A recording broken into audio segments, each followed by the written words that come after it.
Kevin clash tous les candidats qui dénoncent pas ce qui s'est passé en Israël et ceux qui défendent la Palestine.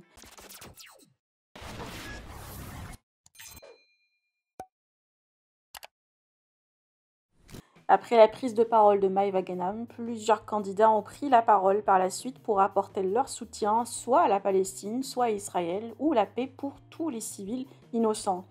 Les prises de position de chacun ont été vivement critiquées par des internautes. Certains ont vu même leur numéro relayé sur les réseaux et subir un vif harcèlement dans la foulée, comme Maïva Genam, Dylan, Magali Berda, Camila et plein d'autres. Kevin attaque l'effort dans un premier lieu Maïva Genam après sa première story et quelques jours plus tard, il a enchaîné par les autres et leur prise de position.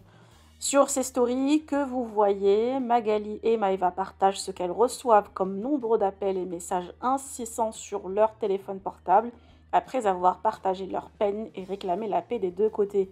Je vous laisse avec la story de Kevin. N'hésitez pas à vous abonner à la chaîne et liker les vidéos. Je sais pas, quelqu'un qui donne l'exemple. Je me vois pas comme quelqu'un qui doit donner l'exemple à qui que ce soit. Je suis pas un exemple du tout.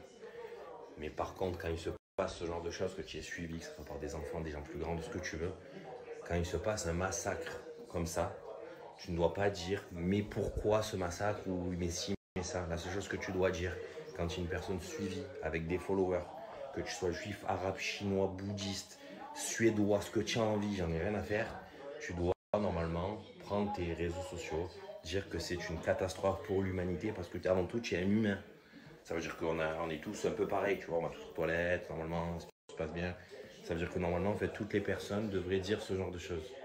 Ça veut dire que demain, il peut se passer n'importe quoi dans le monde entier.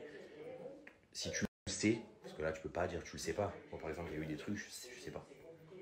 Donc, mais là, quand tu entends tout ça autour et que tu vois des gens faire ça, normalement, la seule chose que tu dois dire quand il y a des followers et que tu es suivi par des tonnes de personnes, c'est que c'est pas quelque chose de normal. Surtout quand tu vois ce qui se passe sur les réseaux sociaux. Si je vous montre mes messages, vous parlez tout seul. Alors qu'à part dire que c'est une honte de se faire décapiter, couper la tête, violer alors que tu es mort, si vous trouvez ça normal, c'est que vous avez un vrai souci.